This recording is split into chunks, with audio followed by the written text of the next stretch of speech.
Hey everyone, welcome to the Royce Reports. I am your host, Royce, and on today's video, we're going to be ranking the Xbox consoles from worst to best. And the reason why I wanted to do this was in honor of the Xbox 360 Marketplace closing.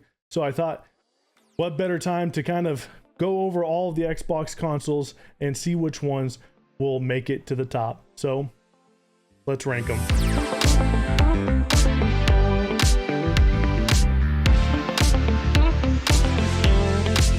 If you like everything Xbox and you like talking about games a little bit too much, be sure to hit that subscribe button. So today we're going to be ranking the consoles from worst to best. But before we get into that, I got to tell you that this is my list. So what does that mean? That means that if you have your own list, well, you're wrong. And my list is the correct definitive list. But all joking aside, I really do want to hear what your guys' best Xbox consoles are in the comments below. So please put them down, and I'm kind of interested to see which people actually think which consoles are the best, if it differs from mine. But without further ado, let's start. TV experience. TV and movies. TV. Xbox.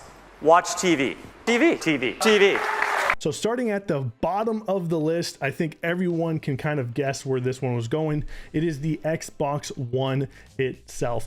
This console is so bad that Xbox is in fact still dealing with it to this day and still facing the consequences of this abysmal console, this abysmal launch. So what went wrong with the Xbox One generation? Well, a number of things. The initial reveal of this console really sent a strong message to gamers, which was, you don't own anything, everything's going to be digital and you're going to be happy. And during this time, a lot of people weren't really happy with that and didn't really buy it, which is kind of odd because nowadays that's sort of where we're leaning now anyways. And I think Xbox has always had a problem with being a little bit too futuristic, and this is one of the things that they did, and it kind of bit them in the ass. Another thing was the power narrative itself. Because this actually came attached with the Kinect, a portion of the Xbox's power was actually dedicated solely to the Kinect, meaning that developers had no way of accessing that RAM, and so they couldn't utilize it for their games. Now, even without this, the Xbox One was still underpowered, which allowed PlayStation 4 to win in pretty much every single case for multi-platform games. One of the biggest issues with the Xbox One was the fact that they actually included the Kinect mandatory in the box. So that means that you had to have the Kinect connected directly to the box in order for it to work. And if you didn't, well, you're shit out of luck. And because of the fact that the Kinect was included in the box, that means that the Xbox One was actually more expensive, which when you look on paper, the PlayStation 4 is more powerful and cheaper. I think it's kind of a no-brainer. But what really did in the Xbox One generation was the initial reveal of it. They actually pushed this console as being TV, and that sent a message to everyone that Xbox really didn't care about video games anymore. And it also shows with the generation itself, with a huge lack of video games. They initially had a good launch with a bunch of different types of games, but the rest of the Xbox One generation was pretty barren. In fact, this generation, they only owned 5 studios. They owned Rare, Turn 10, 343 Industries, The Coalition, and Mojang. So all of these studios were just going to be working on the stuff that we already got in the previous generation. And all the new games that they ended up coming out with all went different directions. Gears wasn't the same. Halo wasn't the same without Bungie. Turn 10 was still pumping out Forza Motorsports, but that can only change so much. And Rare was kind of just sitting around with the thumb up their ass. And Mojang was just focusing on Minecraft. So all of that, you weren't really getting a whole lot of variety in the games that they did have. It became known as the burgers, fries, and shake of Halo, Gears, Forza, because that's all you got. Because the Xbox One wasn't selling very well, a lot of publishers decided not to continue to support the Xbox One at all. So a lot of JRPGs just skipped out on the platform. So if you were into Japanese games, the go-to place was PlayStation.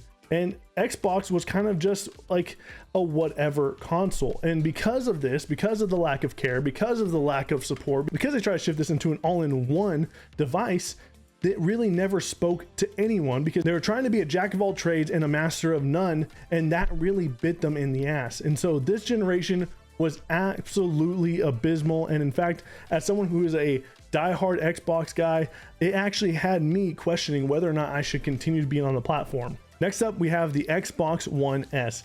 Now, I know this is kind of weird. I'm including the Xbox One S, and the reason why I'm doing that is because it actually is sort of an upgrade. Now, it does have the same exact CPU and RAM and motherboard and all that stuff, right? It's still the same internals, except now they added a 4K player. They made it slim, so it's no longer the VCR that we knew it. They got rid of Kinect, and they lowered the price. And because they got rid of the Kinect, that means that they were no longer allocating a certain amount of RAM to just the Kinect, and they allowed that RAM to go back to the developers so that way they can actually utilize it to kind of help them, because at this point in the generation, Xbox One was severely underpowered, and you'd have games running at 1080p on the PlayStation 4, whereas on the Xbox One they're running sub 720p, and this gave them a fighting chance. Not much, but still it allowed them to kind of, you know, gain a little more traction. For me, I actually purchased this one as well because I'm a big 4K Blu-ray collector, and I had to play my Blu-rays because during this time, the 4K players that were coming out were actually like double as expensive as an Xbox One S. So it kind of played in favor to people like me who really wanted to go and do, you know, watch 4K movies. I see where their head was, because they looked at the PS2 and they saw how well the PS2 sold, and in part the reason why the PS2 sold so well was because people were actually utilizing the PS2 as a DVD player because it was cheaper than buying a DVD player. And this was the same exact thing for Xbox, where the Xbox One S was actually cheaper than buying a 4K player. But this is also around the same time that Blu-ray sales and 4K sales weren't really doing very well. And so a lot of companies nowadays don't even offer 4K or Blu-ray. Best Buy, Walmart, and Target don't really offer any of those at all anymore. In fact, they offer DVD more often than not. That thing is still chugging along here, but 4K has kind of been dying very slowly, but a lot of people are still fighting to get it back. But nonetheless, this is a small upgrade, still not that much of an improvement, but it is an improvement nonetheless. Now, the difference between this console and the next one is a huge difference, right? Like the Xbox One S and the Xbox One is like way down here, and this console is like right here, right? So it's a pretty big gap between these two. The bottom of the barrel is now out of the way, and now we can actually start on consoles that are actually pretty decent. And this is the Xbox Series S. Now, I know that this is something that's probably going to be a little controversial, but the thing with the Xbox Series S is that even though it has a smaller form factor and it is less powerful than the Xbox Series X, we're still having developers having trouble trying to develop for this because of the lack of power that it has. And a lot of these games, even though they're touted as being a 1440p games, they're actually not even getting up to that. So I think this generation, if you're getting into an Xbox Series S, you have to be someone who is very casual, or someone who really doesn't care about looks and graphics or how a game feels and plays. You're just playing it for the experience, maybe utilizing this as a sort of Game Pass machine, because this is perfect for that. If you someone who really doesn't care about that.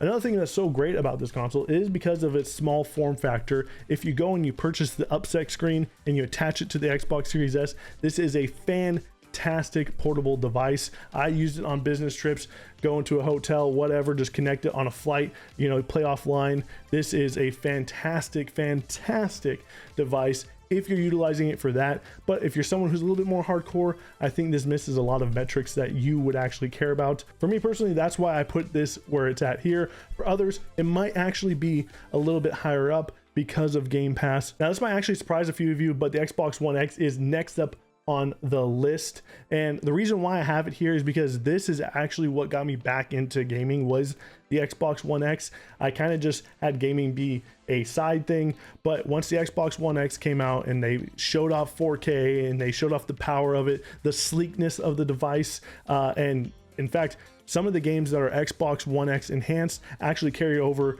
to the next generation and also get those enhancements because they went and they did it for this specific console as well, which is really cool. So you get more enhancements for your Xbox Series consoles. But this thing really got me back into gaming, and is also a turning point for Microsoft as well. This came out after the PS4 Pro, so it was performing better than that, and this really seemed like Xbox was actually trying again, and I felt a lot of faith. It gave me some warmth in my soul. I felt it. You know, we know how it is now, but I really had hope. And this was also during the time when they started purchasing other studios. So you saw them purchase Obsidian, inXile, Playground Games, Double Fine, creating the initiative and buying more and more studios. So I thought that they were investing in themselves as well as changing the power narrative. They were tired of being the weak Xbox One, and they wanted to show how strong they can actually be. And it really proved itself. And in fact, this console to this day is actually pretty good in my opinion. I still think it stands on its own. The bad thing about it was it didn't sell very well, so I think that sent a very strong message to Xbox that chasing the power narrative might not be the thing that they want to do moving forward. This console was still something that really got me back into gaming, and this is also the beginning of Game Pass, so this started really being a thing. I didn't really get into Game Pass yet at this point, but this was where all of the incubation of Xbox's plans for the future started, and it looked very bright. Now, this next spot was really tough for me to put here because I was going back and forth between this one and the next spot, but I ended up ultimately deciding this is where it should be, which is the Xbox Series X. Now, like I said, the One X was a device that really got me back into it, back into gaming and stuff. The Series X was a device that made me think Xbox is fighting back with the power, with the all the great next gen features that they have, like quick resume, smart delivery, auto HDR, and a great back compat program, allowing you to play some games from the Xbox 360 era in 4K 60 frames per second with FPS boost, and even allowing some of the Xbox original games to run at 4K as well. I think this was an amazing start to this next generation, and sadly, they have not lived up to it, and that's why this console is where it's at, is mostly because of Microsoft and what they decided to do. I think that the 4 years that we've had both the Xbox Series S and X, I think they have missed every metric by fans every year. Every single year they have done something that is just almost there, almost good enough, but just not quite, and I'm tired of it. I'm really, really tired of it. I think this generation has been almost a waste. You have not really needed to upgrade to an Xbox Series X or S, and it's been 4 years into the generation. I don't think you need to upgrade until maybe 2025 at the earliest, and maybe that's where Xbox starts seeing some sales with Fable, Perfect Dark, Avowed, and South of Midnight. But as it stands right now, this has not been a great generation. 2020, it launched with no games whatsoever. In fact, they had to port over a game from PC, which was Gears Tactics, in order to have at least something, and they went and they did the Gears Hivebusters expansion that came out in the holiday season, but it still was not worth getting in 2020. In 2021, they had a backlogged year, so all of their heavy hitters, Psychonauts 2, Forza Horizon 5, and Halo Infinite, all dropped in the later half of the year, allowing the front half of the year to be pretty dry as well. And because of the state that Halo Infinite launched in, with lack of support, no co-op, no Forge, this was not the way to launch Halo Infinite, but they decided to do it anyways, despite the fact that they had Forza Horizon 5, which was an extremely huge hit on their hands. They should have pushed Halo Infinite at least another 6 months, maybe a year. If they would have done that, it would have provided 2022 with at least one single game from Xbox first party, but instead we ended up getting Pentiment and Grounded. As much as I love Grounded, this is not a reason why to buy an Xbox or to move to next gen. And then in 2023, we end up getting Redfall, Minecraft Legends, Forza Motorsports, and Starfield. Redfall, you already know, not a good game. I don't care what anyone says. I'm not trying to stick my neck out for that game. That game was abysmal. It's not a good game. In fact, the studio closed over it. He also had Minecraft Legends, which is a game that no one was really asking for, and that game also dropped support with less than a year from its launch date. Forza Motorsport took so long to develop for that the previous Forza Motorsport got delisted. So because of that, I expected to have a great experience that was worthy enough of having the previous game be delisted for, and we did not get that. It did not compare to GT7. Digital Foundry has done an amazing breakdown on that. So if you don't believe me, check out that video. And then Starfield. Starfield was kind of lukewarm by fans. Some people love it, some people hate it. It's very polarizing. And this year, 2024, we are 8 months into this year, and we've only gotten one first-party release, which was Hellblade 2, and that did not move the needle at all for Xbox. And I feel like this generation has been sort of very lackluster. A lot of promises were made at the beginning of this. I mean, once they bought Bethesda, before the Xbox Series X and S pre-orders were even available, that to me was a huge message of, hey, we're all in and we're trying to get the best developers we can to develop games exclusively for you and your platform. And we have not yet seen that from Bethesda except for Starfield. Everything else has been multi-platform. ABK was also something else that they ended up going and litigating for 2 years for ABK. And what has Xbox given us while we've been waiting for this after it closed? Almost a year to the closure of ABK. Well, we've got Diablo 4 announced. We also got Call of Duty Modern Warfare 3 hitting Game Pass, as well as Crash Bandicoot Insane Trilogy. To make matters even worse and more grim, Xbox did a business update talking about bringing some of their exclusives to other platforms, and that from now on it's going to be a case-by-case basis, with some games making it and some games not, without actually having a firm idea of what games those are. Everyone's going to be holding the breath every single time Xbox announces a new game, and that is why the Xbox Series X is where it's at right now. But as a Game Pass machine, as a backwards compatible machine, I think this is probably some of the best way to play some of these games, and I highly recommend testing out some of the Xbox 360 games, or being able to go back and play some games you never played before. But this generation has actually done their best to try to bring more Japanese games to the Xbox console. So I was able to try Yakuza.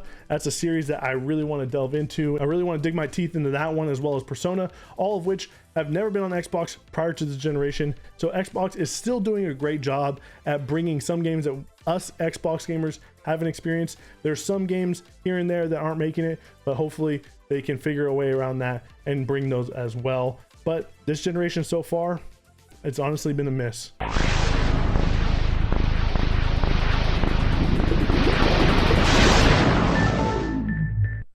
And that's where we have this console here, the OG Xbox, the original. This thing was amazing for its time. This is the first console that I really got into. I played consoles before this. I had an N64, I had a PS1, but those never really spoke to me as much as Xbox did. This is the first time that I was able to play games with friends and sit down and actually have battles on Halo, or play Mech Assault or Whacked, and I had a great time doing that. This Xbox was so different. It was trying so hard to be something that was very unique. If you go and you look at all the games that are exclusive to the original Xbox, they are some of the craziest and wackiest designs that I've ever seen. There was a maturity to this console where it felt like, as a kid, I shouldn't be playing this. It had a nice grungy type appearance to it, Ethernet cable and Xbox Live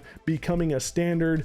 This was an amazing start to a great future for some of the other Xbox consoles. Honestly, I actually miss how unique Xbox was during this generation. They've always been trying to do things out of the norm, but this generation specifically, they really went hard and they tried to let people know, like, the only on Xbox stamp that you see on some of those games is something that I miss seeing.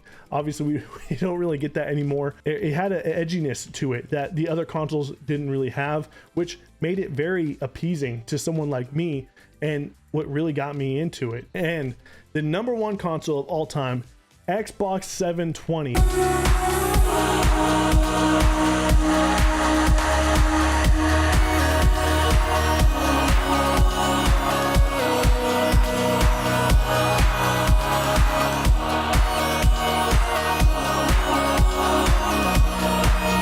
That's right, this thing is an alternate universe might have been the best thing ever. Sadly, we did not get it. If you actually look at leaked documents about the Xbox 720, I'm pretty sure a lot of us would be glad that this thing never saw the light of day.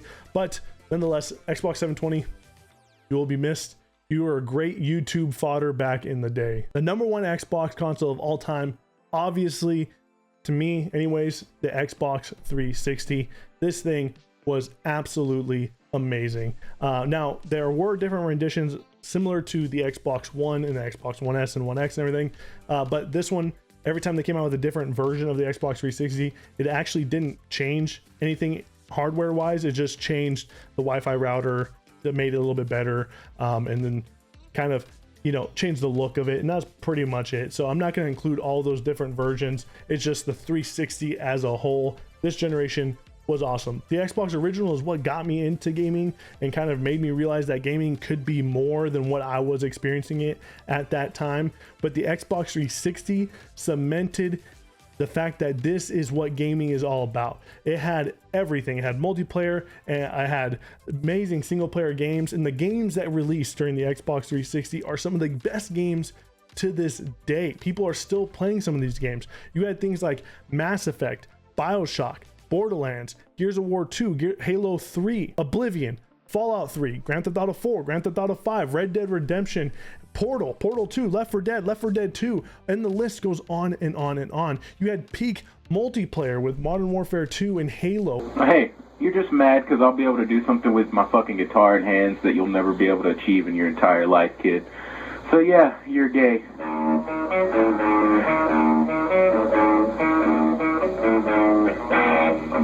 Like, this was where it was at, and I don't think any other generation to this day has been able to recreate what made the Xbox 360 so special, which is probably why Xbox 360 is the best-selling Xbox ever. Really, this thing was fantastic. It deserved it. There was some missteps that happened. Of course, it was less powerful than the PS3, and the Red Ring of Death that occurred early on in the life cycle, that kind of ruined a lot of stuff for people. But this thing just had legs, and it just kept on going and going and going. This thing did not stop.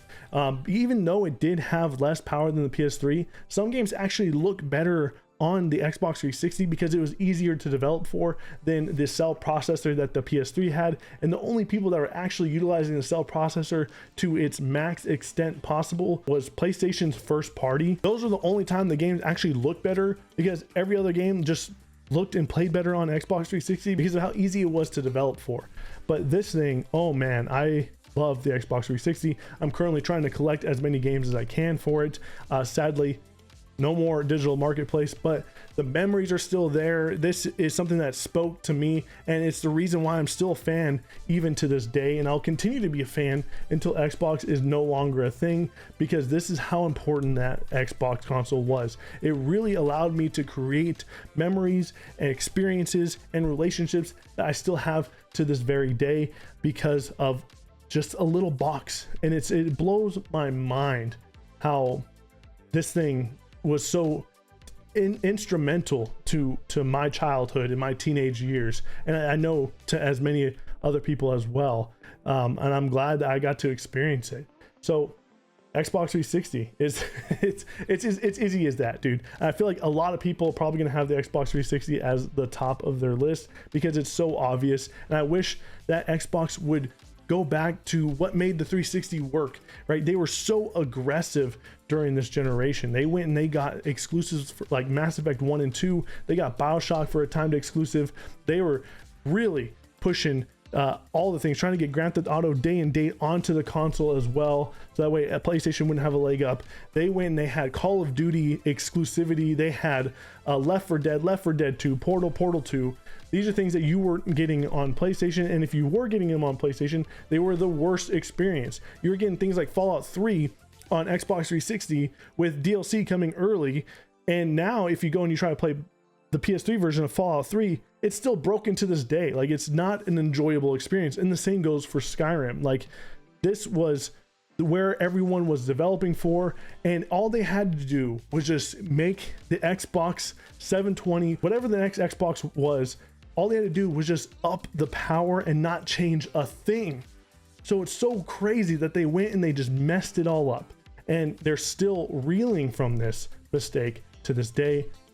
And that's their own fault. But the 360 is something that we're always going to have, and it's always going to be my console. So what do you guys think? Let me know in the comment section below. Please put your list on there. I know I said you're wrong. You're still going to be wrong, but I'm really curious to know what you guys have as your list for the best and worst Xbox consoles.